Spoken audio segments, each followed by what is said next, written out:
Tolon'ny finoana kosa ho fankalazana ny fiarahana miasa ny fiangonana sy ny mpitandrina ao amin'ny FJKM Ambody Fahatra Martiora izay efa naharitra 10 taona dia nisy ny fiaraha-misakafo tetsy amin'ny Espace Don de Dieu dia ny fiangonana sy ny mpitandrina teto no niarany korana ary nanatanteraka ny lanonana.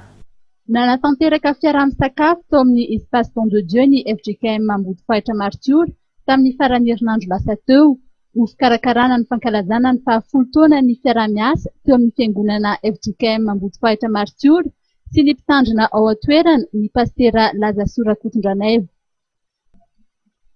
Amin'ny 20 sy 27 Jona moa no anatanterahana ny ivo izany fankalazana izany, ka ny sabotsy 20 Jona dia ny fobe FJKM sy ny sinôda Partanarivo Avaradrano no anatanteraka ny fanompo-pivavahana. Ny alahady 20 Jona kosa dia ny reny fiangonana sy ny taranaka Ambody Fahatra no anatotosan'ny fanompo-pivavahana.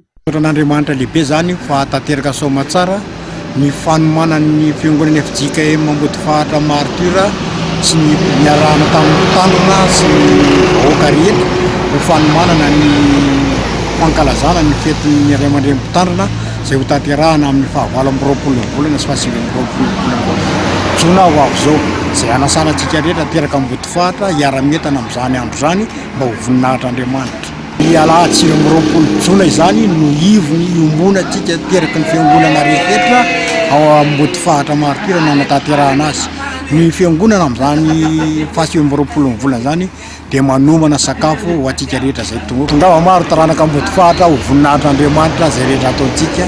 Dia manantena ny fahatongavanareo ny an-tanirazana eny Ambody Fahatra zany ny fotoanantsika rehetra. Fotoan-dehibe ho an'ny fiangonana FJKM Ambody Fahatra Martiora tokoa izany ny 20 Jona izao, ary efa samy miomana hiatrika izany ny vahoakan'Andriamanitra ao an-toerana sy ireo rehetra efa niara-nanompo tamin'ny pastera Lazasora Mianakavy.